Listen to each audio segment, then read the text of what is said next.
እውነተኛ ፍቅር ፈተናው ብዙ ነው። ፈተናዎች ደግሞ ያበረታሉ፣ ያጠነክራሉ። ሀይሚዬና ብሩኬ ደግሞ በፈተናዎች ማለፍ የመጀመሪያቸው አይደለም። በጣም ብዙ ዋጋ የከፈሉባቸው ለፍቅራቸው እዚህ ለመድረሳቸው ብዙ መስዋዕት የከፈሉባቸው የፍቅር ህይወቶች አሉ አይደለ? አሁንም ቢሆን ሀይሚዬ ስሜቷ ይገባኛል። በጣም ከባድ ነው። በማንኛችንም ህይወት ላይ ቢደርስብን የሚያስለቅሰን የሚያሳዝነን ልባችንን የሚሰብርን በጣም ከባድ ችግር እንደሆነ እኔ እረዳታለሁ።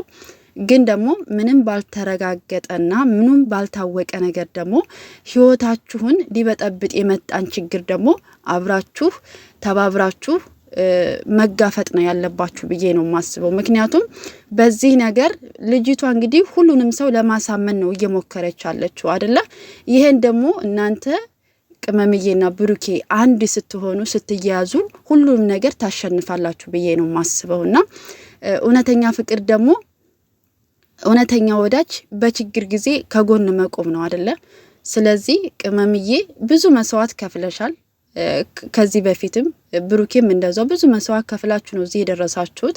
ከዚህ በኋላም ደግሞ ተያይዛችሁ ይሄን ችግር እንደምታልፉት ባለሙሉ ተስፋ ነኝ።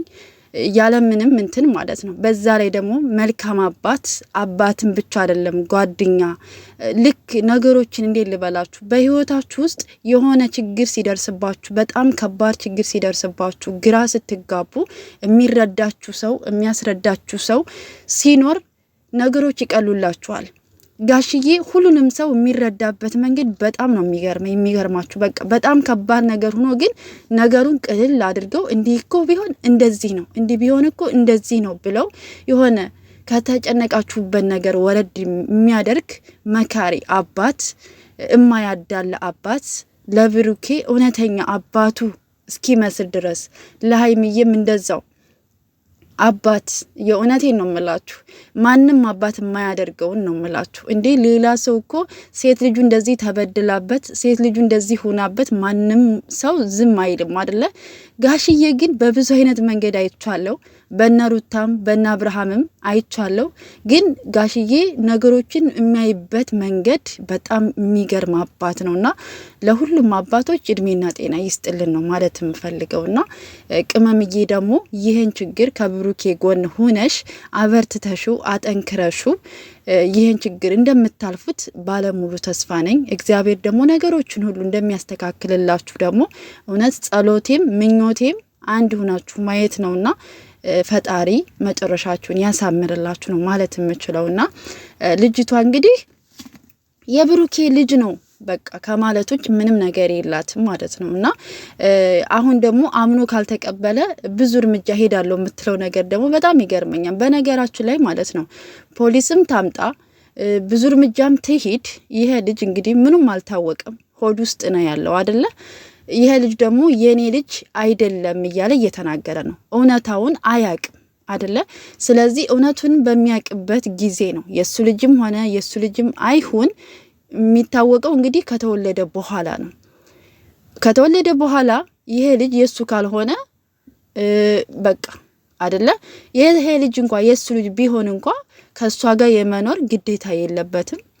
ግን ልጁን የማሳደግ የመጠየቅ የመያዝም ብዙ ነገር የማድረግ ለልጁ ብዙ እንደ ህግ ብዙ ነገር እንደ አባት ማድረግ ያለበትን ነገር ያደርጋል እንጂ ከዛ ውጭ ምንም አይነት ነገር ግዴታ የለበትም።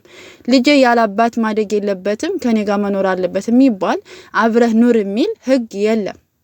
ስለዚህ የምታስፈራራበት መንገድ ራሱ የሆነ ግራ የተጋባ ስለሆነ ግን ባጭሩ እነሱን ለመለያየት ወይም እነሱን በመካከላቸው ክፍተት እንዲፈጠር ነው እያደረገች ያለችው። ሀይሚም ታረዲታታለች አሁን ላይ። ሀብቴም እንግዲህ እንዳያችሁት እንደተገናኙ ያው ሁሉም ሰው ያውቃል፣ ተናግረዋል። ግን እንትን ካሉ በኋላ ከተገናኙ በኋላ ግን መድኃኒት እንዳደረገች ምናምን ነውና መድኃኒት ከተደረገ በኋላ ደግሞ ምን ይደረጋል እኔ አላውቅም። የእውነት ወይ የእንቅልፍ መድኃኒት ወይ ራሱን አስቶ እንትን የሚል እንግዲህ ምናልባትም ከሌላ እንትን ብላ ምናልባት እሱ አግኝታ የሆነ ስበብ ልታደርግ ፈልጋ ሊሆን ይችላል። ብቻ መጨረሻውን እግዚአብሔር ያሳምርላቸው፣ እውነታውን ያውጣላቸው። ምክንያቱም በጭንቀት ነው በራሱ እስከ ዛሬ ቆይታ አሁን ላይ ለምን እንደዚህ እንደምታደርግ ባናቅም ማለት ነውና በህይወት ይሆን እንጃ አላቅም። ፍቅር በውዴታ ነው እንጂ በግዴታ የለም በነገራችሁ ላይና እንደዚህ አይነት ነገር ብታቆምም ልጅቷ ጥሩ ነው ብዬ አስባለሁ። ምክንያቱም ሰው ህይወት መበጥበጥ እንዲቀላል ነገር አይደለም። ብዙ እህቶች እያለቀሱ ነው፣ ብዙ ሰው እያዘነ ነው፣ ልቡ ተሰብሯል ምናምን እና የዚህ ሁሉ እንትን እኮ በጣም መጥፎ ነገር ነው።